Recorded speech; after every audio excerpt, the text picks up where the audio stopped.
In this episode, I will give you simple but powerful tips to help you give a confident English presentation.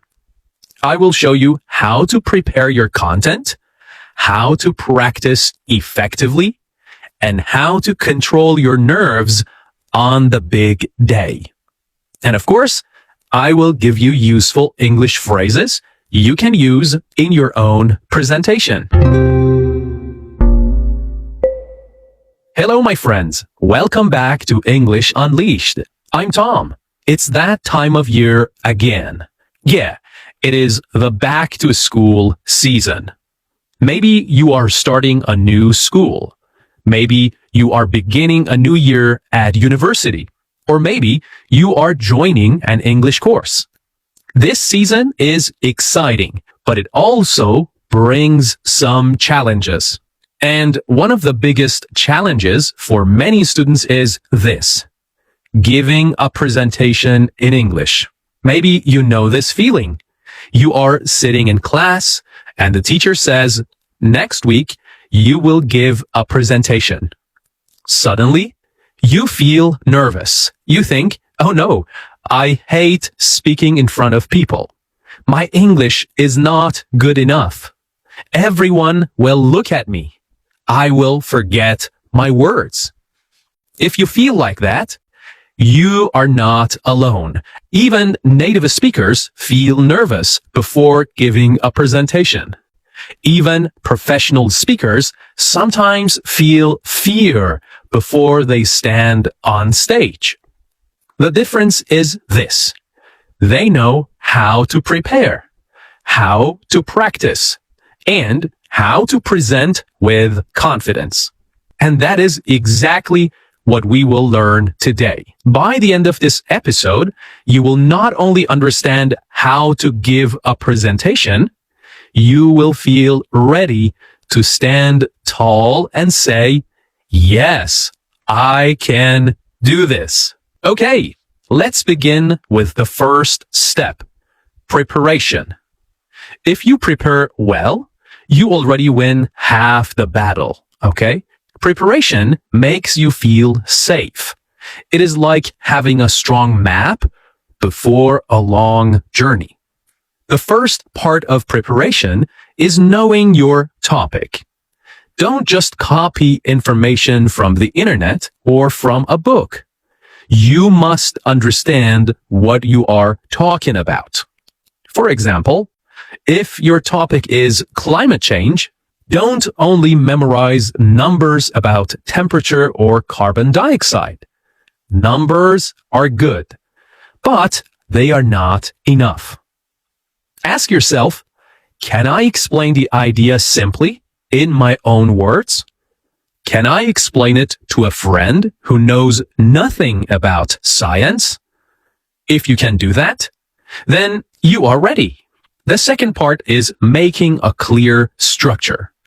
Every good presentation has a beginning, a middle, and an end. Without structure, your presentation feels like a road with no direction. People get lost.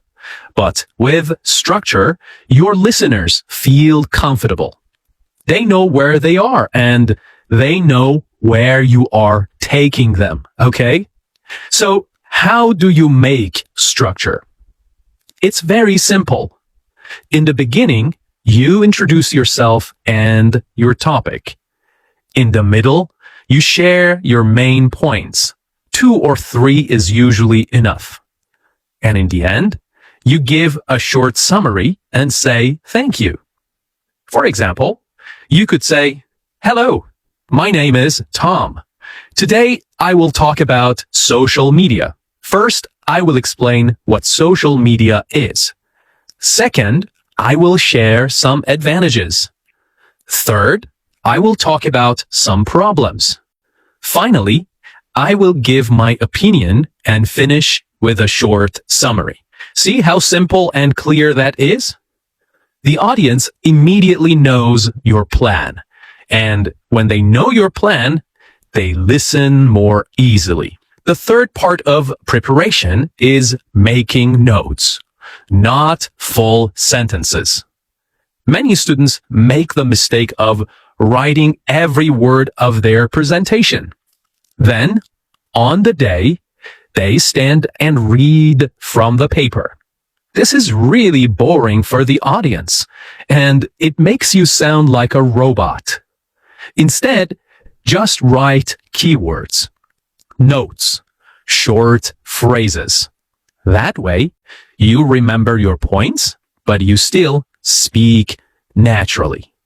For example, instead of writing, "Today I will talk about the advantages and disadvantages of online learning," you can just write online learning, pros and cons. Your notes are only reminders. The real power is in your voice, your words, and your connection with the audience. Okay, now we move to the second step. Practice. Preparation gives you the content, but practice gives you the confidence. So, how can you practice? First, you must practice speaking aloud, okay? Don't just read in your head. Open your mouth. Use your voice. Because the classroom is not in your head. The classroom is real. You need to train your tongue, your lips, and your body. Stand in front of a mirror and say your presentation. Look at your face. Do you look angry? Do you look afraid? Try to smile. Notice your body. Are your arms stiff? Try to relax them. The mirror is your friend. It gives you honest feedback. Second, you can record yourself with your phone. Listen carefully. Do you speak too fast? Too slow? Do you sound clear? This is one of the best exercises because you become your own teacher. You hear your mistakes and you fix them. Third, try the shadowing technique. Shadowing means listening to a good speaker and repeating after them.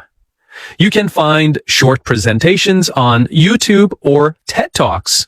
Play 10 seconds, pause, and then repeat what they said. Copy their rhythm. Copy their tone. This will help your pronunciation and make your English sound more natural. Fourth, practice with a friend or family member. Ask them to listen. Tell them, please ask me 1 or 2 questions at the end. This will prepare you for the real moment when your teacher or classmates ask questions.